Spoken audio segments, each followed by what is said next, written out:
Ah, The Short Happy Life of Francis Macomber, a story that Hemingway probably wrote between sips of a gimlet, contemplating his own safari adventures, and thinking, what if someone's safari turned into an absolute mess?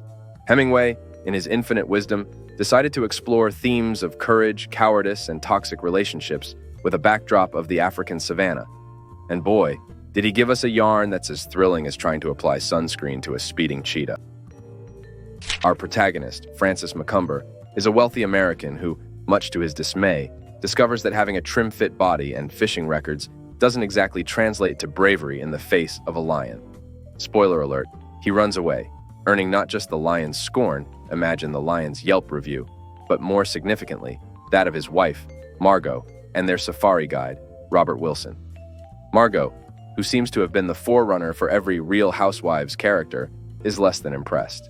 Her disapproval is so intense that she decides a midnight rendezvous with Wilson is in order, because why not add some adultery to the mix?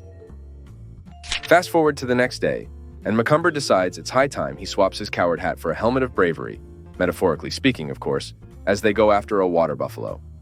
Just as Macomber is beginning to taste the sweet nectar of courage, Margot, perhaps fearing the loss of her power over him, decides the best course of action is to shoot her husband in the back of the head. It really puts your partner stealing the duvet in the middle of the night into perspective, doesn't it?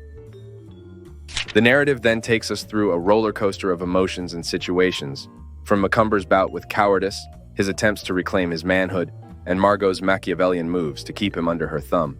It's a love triangle where the third wheel is danger itself, complete with questionable moral decisions and a generous sprinkle of Hemingway's admiration for characters who live by their own rules. Robert Wilson, for instance, is your typical Hemingway man, a womanizing safari guide with a possibly illegal penchant for hunting from vehicles and doling out physical punishment because fines just aren't his style. Let's not even get started on the psychological hunting game happening off the grassy plains of Africa. Margot stalking Wilson, Wilson knowing too much about everything, and Macomber being painfully aware of his position at the bottom of this predatory food chain. Enter a brush with death via a charger buffalo, and suddenly, Francis finds his backbone, only for it to be, quite literally, shot through by his dear wife. Talk about peaking at an unfortunate moment.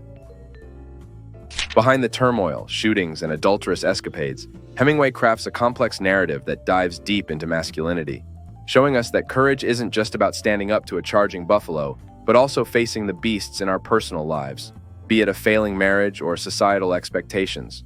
Macomber's short-lived moment of bravery ends up being the most alive he's felt, giving live fast, die young a whole new, albeit tragic, perspective.